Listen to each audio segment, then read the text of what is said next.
Oke, selamat siang. Kali ini kita kedatangan tamu istimewa. Dia adalah orang nomor satu di Dinas Pendidikan dan Kebudayaan Provinsi Kalimantan Selatan. Siapa lagi kalau bukan Pak Haji Muhammad Yusuf Effendi. Selamat siang, Bapak. Selamat siang. Alhamdulillah. Sehat, Bapak? Ya, alhamdulillah sehat walafiat. Iya. Alhamdulillah ini sudah kunjungan yang keberapa kali ya Bapak di SMK Negeri 2 Banjarmasin. Sudah Ya, beberapa kali. alhamdulillah. Ini podcast di SMK Negeri 2 Banjarmasin. Ada sedikit pertanyaan untuk Bapak Pak ya. Terkait program Kementerian Pendidikan, Kebudayaan, Riset dan Teknologi mengenai sekolah penggerak Bapak. Nah, apa langkah pemerintah Provinsi Kalimantan Selatan khususnya melalui Dinas Pendidikan, Kebudayaan dan Kebudayaan untuk mendukung program tersebut Bapak? Terima kasih. SMK ini sekarang di bawah Direktorat SMK, Direktorat Jenderal Pendidikan Vokasi. Dulu sebelumnya dia berada di bawah Direktorat Jenderal Dikdasmen. Sekarang Direktorat Jenderal PAUD Dikdasmen itu hanya membawahi SMA. Jadi SMA, tentu SMP, SMK, SD dan PAUD. Nah sekarang dengan diposisikan Direktorat Jenderal tersendiri, ini menandakan bahwa ada perhatian yang serius dari kementerian terhadap SMK Pak ya? SMK. Nah seirama dengan itu maka kami pun di Dinas Pendidikan ada satu bidang tersendiri yang menangani terkait SMK ini, yakni bidang pembinaan SMK. Nah terkait SMK sebagai pusat keunggulan atau SMK 3, memang di Provinsi Kalimantan Selatan ini ada beberapa SMK dan salah satunya adalah SMK Negeri 2 Banjarmasin. Sebuah SMK pusat keunggulan dia sekaligus juga menjadi sekolah penggerak. Nah, jadi sekolah penggerak itu sebenarnya diperkenalkan oleh Direktorat Jenderal PAUD Dikdasmen. Iya. Nah, jadi kalau Direktorat Jenderal Pendidikan Vokasi memperkenalkannya dengan pusat keunggulan. Pusat keunggulan. Nah, bagaimana pusat keunggulan SMK pada SMK Negeri 2 Banjarmasin ini dalam konteks tataran kebijakan, program kegiatan. Nah, barangkali perlu kami sampaikan. Yang pertama dalam tataran kebijakan, ya tentu kita mendorong agar SMK ini semakin terpenuhi ke-8 standar.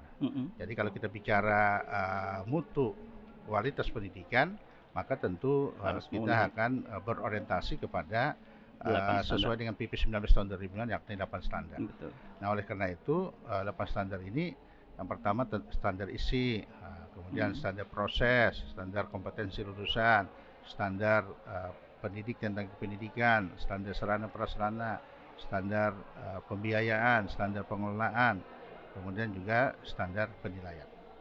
Nah, ke-8 standar ini tentu harus kita kawal bagaimana pusat keunggulan ini istilahnya bisa terpenuhi 8 standar.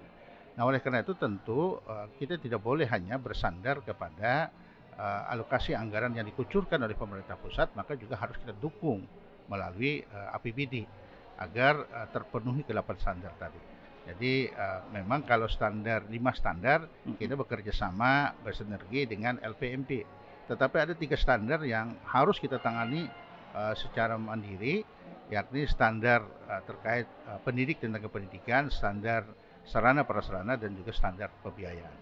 Nah oleh karena itu terkait standar pembiayaan kita telah meluncurkan juga ada program BUSDA, pendamping dari BUS.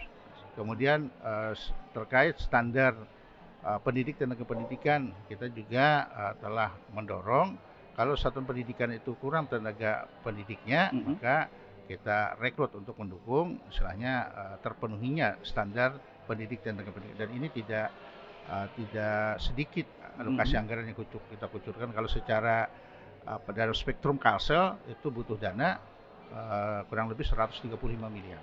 Nah, kemudian juga yang berikutnya adalah standar sarana prasarana. Jadi kita terus sesuai kemampuan APBD kita untuk melengkapi sarana prasarana. Nah, Kalau secara khusus, nah ini kita mintakan kepada Korwas agar pengawas pembina yang ada pada Satuan Pendidikan SMK Negeri 2 ini bisa mendampingi, mengawal agar SMK Negeri 2 Banjarmasin ini bisa bergerak lebih optimal. Nah, jadi di dalam pengawalan, bimbingan dan arahan dari pengawas pembina. Di samping secara teknis operasional juga dilakukan pembinaan oleh bidang pembinaan SMK. Nah, kita berharap SMK Pusat Keunggulan ini tidak hanya untuk istilahnya diri dia sendiri, artinya hanya untuk berkembang bagi kepentingan SMK Negeri 2 Banjarmasin saja, tetapi kita berharap ini bisa mengimbaskan, bisa istilahnya membantu juga menularkan istilahnya berbagai pengalaman ataupun hal-hal yang bisa punya nilai lebih bagi SMK Negeri 2 Banjarmasin ini bisa ditularkan atau diimbaskan kepada SMK lain. Sekolah lainnya. Baik Bapak, berkaitan kegiatan hari ini Bapak tentang pelaksanaan komitmen SMK Negeri 2 Banjarmasin dengan dunia industri, bagaimana menurut Bapak terutama link and match itu sendiri Pak, SMK dengan dunia industri? Kita memberikan apresiasi, terima kasih.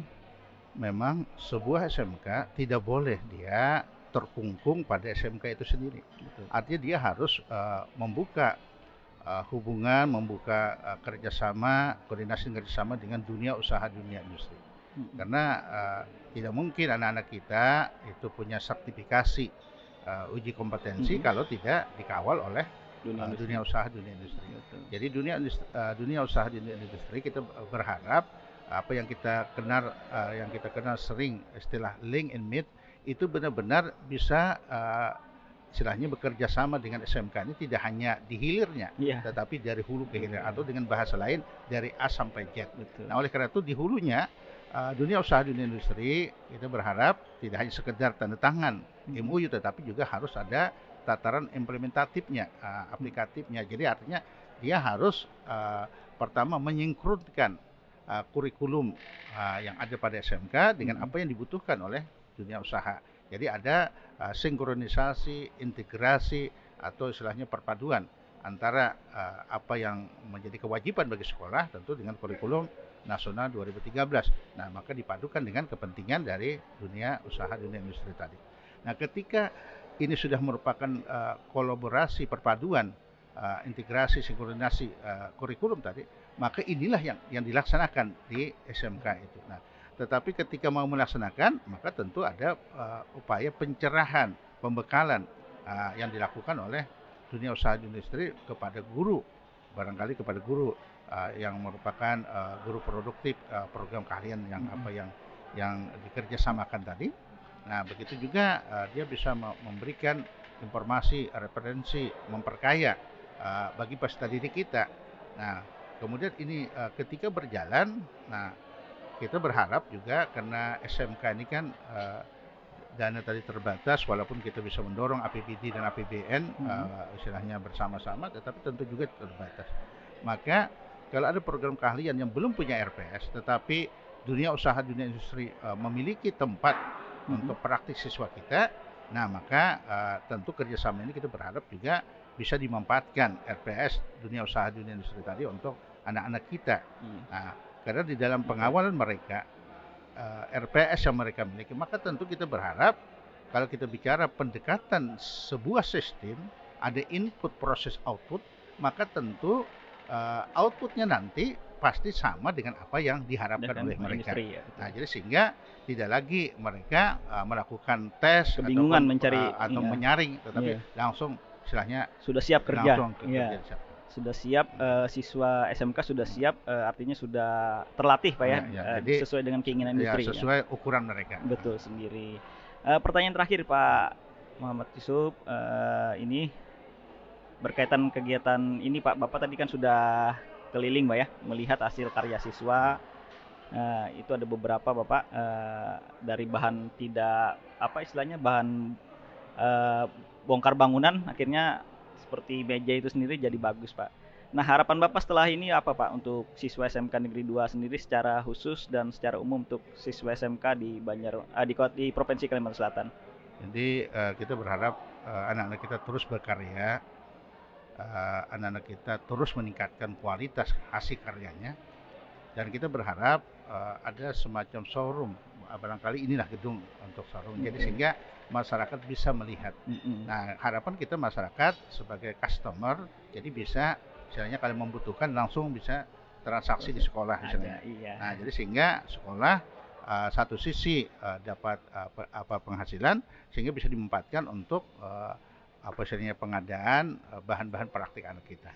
Sehingga ini istilahnya mudah-mudahan gayung bersambut antara dunia usaha, dunia industri, dan juga masyarakat, kemudian pihak yang lain adalah SMK. Iya, siap Bapak. Terima kasih Bapak atas waktunya hari ini untuk podcast di SMK Negeri 2 Banjarmasin. Mudah-mudahan ini bermanfaat bagi kita semua, Pak Haji Muhammad Yusuf Femi. Baik, demikian. Salam. Terima kasih. Selamat siang. Salam sehat untuk